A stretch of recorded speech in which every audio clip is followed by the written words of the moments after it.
सोचो 16-17 साल का एक लड़का जो अपने घर से कई किलोमीटर दूर एक बंद कमरे में बैठा हुआ है। टेबल पे बहुत सारी किताबें और उस बंद कमरे के अंदर एक बड़ा आदमी बनने का सपना, और इस सपने के साथ हजारों ख्याल आना, जिसमें ये है कि अगर उसका आईआईटी क्लियर नहीं हुआ तो फिर अपने पेरेंट्स को और अपने समाज को क्या मुंह दिखाएगा। और ना जाने ऐसे कितने सवालों के प्रेशर में आकर इंडिया के अंदर 13,000 से भी ज्यादा स्टूडेंट सुसाइड कर लेते हैं। तो सवाल ये है कि क्या एजुकेशन बच्चों का फ्यूचर बनाता है या फिर एक ऐसा ट्रैप है जिसमें 99% स्टूडेंट्स को सिर्फ फेल होने के लिए भेजा जाता है। तो आइए हम थोड़ा इसे डिटेल में समझते हैं। दोस्तों, हम एक ऐसे समाज में रह रहे हैं जहाँ पे एजुकेशन को मार्क्स से, खूबसूरती को गोरेपन से और सक्सेस को पैसे की नज़र से देखा जाता है। हमें बचपन से ही खुद के जैसा नहीं बल्कि दूसरों के जैसा बनने के लिए ट्रेनिंग दी जाती है, और यहीं से मेन प्रॉब्लम की शुरुआत होती है। बचपन में जब कोई बच्चा ड्राइंग बनाना चाहता है तो उसे ये कहा जाता है कि ये क्या फालतू का काम कर रहे हो, पढ़ाई पर ध्यान दो। जब कोई बच्चा स्पोर्ट्स या किसी भी खेल में इंटरेस्ट लेता है तो उसे ये कहकर रोक दिया जाता है कि खेलने कूदने से क्या ही कर लोगे, पढ़ाई करो। पढ़ाई नहीं करोगे तो बड़े होकर दोस्तों को, समाज को और रिश्तेदारों को क्या मुंह दिखाओगे। और फिर वो लड़का एक डर के माहौल में अपने इंटरेस्ट को नहीं बल्कि समाज को और अपने पेरेंट्स के एक्सपेक्टेशन को फॉलो करने लगाता है, और यहीं से मेन प्रेशर की शुरुआत होती है। और फिर क्लास 10th की प्रेशर आता है, देन 11th-12th में कोचिंग का दौर शुरू होता है। यहाँ से डिसाइड किया जाता है कि लाइफ में क्या करना है, साइंस लोगे या फिर कॉमर्स, और फिर स्कूल अलग, कोचिंग अलग, टेस्ट अलग और फिर कंपटीशन अलग। और ये सब इतना सारा प्रेशर लेकर आता है कि बच्चे दिन का 18-18 घंटे सिर्फ पढ़ाई पढ़ाई पढ़ाई। और ये सब किस लिए? एक ऐसे एग्जाम निकालने के लिए जिसमें 10 लाख स्टूडेंट्स बैठते हैं और सिलेक्शन 10,000, यानी 1% बच्चों का सिलेक्शन होता है। मतलब एक ऐसा एजुकेशन ट्रैप जिसमें 99% बच्चों को सिर्फ फेल होने के लिए भेजा जाता है। दोस्तों, मुझे तरस आती है समाज और सिस्टम की सोच पे, जहाँ इतने बड़े फेलियर को इग्नोर करके सिर्फ 1% सक्सेस का जश्न मनाया जाता है। 99% स्टूडेंट जो फेल होते हैं उन्हें लगने लगता है कि मैं इंटेलिजेंट नहीं हूँ। पेरेंट्स जो जमीन बेचकर कर्ज लेकर उन्हें पैसे भेजते हैं ताकि वो कुछ अच्छा कर सके, लेकिन मैं पेरेंट्स के एक्सपेक्टेशन में खड़ा उतर नहीं पाया। मैं उनको क्या मुंह दिखाऊंगा, और ना जाने क्या क्या सोचने पे मजबूर होने लगते हैं। और यही एजुकेशन ट्रैप का सबसे खतरनाक बात है। इस तरह बच्चों का फेल होना सिर्फ एग्जाम में फेल होना नहीं है, बल्कि वो सेल्फ कॉन्फिडेंस में भी फेल होते चले जाते हैं, और इवेंचुअली उनके पास खुद का वजूद खत्म करने के सिवाय कोई दूसरा रास्ता नजर नहीं आता। और ऐसे ही कारणों की वजह से इंडिया में हर साल 13,000 से भी ज्यादा स्टूडेंट्स सुसाइड करने को तैयार हो जाते हैं। कोटा में गवर्नमेंट नर्सिंग कॉलेज में साइकोलॉजी डिपार्टमेंट के हेड डॉक्टर दिनेश शर्मा ने स्टूडेंट सुसाइड पर एक पीएचडी थीसिस लिखी, और उन्होंने बताया कि एटलीस्ट 400 बच्चों का काउंसलिंग करने के बाद उन्हें पता चला कि मैक्सिमम सुसाइड उस समय होती है जब फोर्टनाइटली एग्जाम के रिजल्ट अनाउंस किए जाते हैं।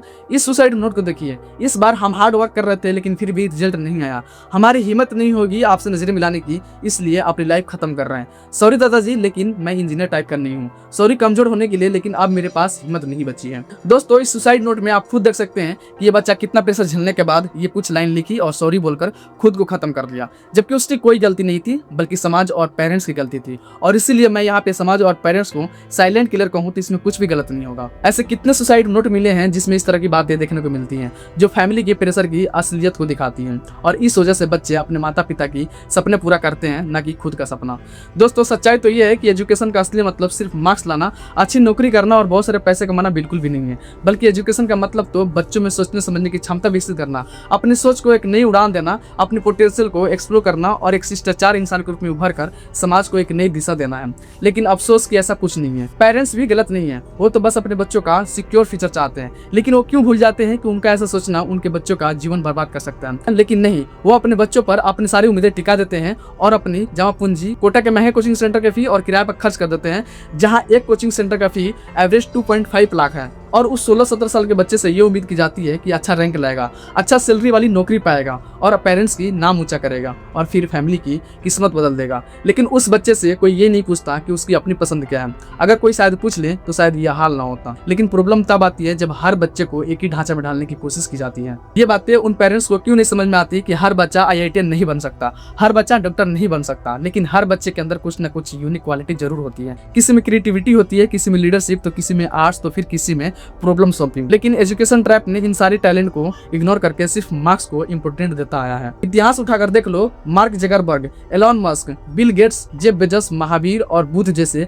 कितने महान लोग हुए जिसने किसी की बात नहीं सुनी। अगर सुनी तो वो अपनी अंतरात्मा की बात सुनी और क्या कर गए सब जानते हैं। तो फिर बात ये आती है कि सोल्यूशन क्या है। सोल्यूशन ये नहीं कि आप पढ़ाई छोड़ दो, बल्कि सोल्यूशन ये है कि आप एजुकेशन को मार्क्स नहीं बल्कि लर्निंग पर्पज से देखा जाए। कंपटीशन का हिस्सा न बनकर क्यूरियोसिटी को अपने अंदर लाएं, खुद का कंपैरिजन किसी दूसरे से करना बंद करे और इंडिविजुअलिटी पर ध्यान दे। पेरेंट्स को अपने बच्चों का माइंडसेट समझना होगा और स्टूडेंट को भी ये समझना होगा कि एक एग्जाम उनकी पूरी लाइफ डिसाइड नहीं कर सकती। Because success doesn't mean clearing the IIT and UPSC, but the real meaning of the success is to living life at own terms. मेरे दोस्त, आप सोचो कि अगर हर बच्चा अपने पसंद के काम करने लग जाए तो एक विशाल पेड़ बन सकता है, कंपटीशन, प्रेशर और सुसाइड कम हो सकता है और समाज और दुनिया को एक सही रूप दिया जा सकता है। लेकिन अगर ऐसा ही चलता रहा तो हमारे देश का युवा फ्यूचर बंद कमरे में बैठा किताबों के बीच डर और अंधेरे के सिवा कुछ ना पा सकेगा और पेरेंट्स और समाज का जो साइलेंट किलर का रूप है वह ऐसा ही रहेगा। दोस्तों, हमें इस मैटर पे बहुत गहराई से सोचने समझने की जरूरत है। चलिए फिर मिलते हैं हम नेक्स्ट वीडियो में, तब तक के लिए धन्यवाद।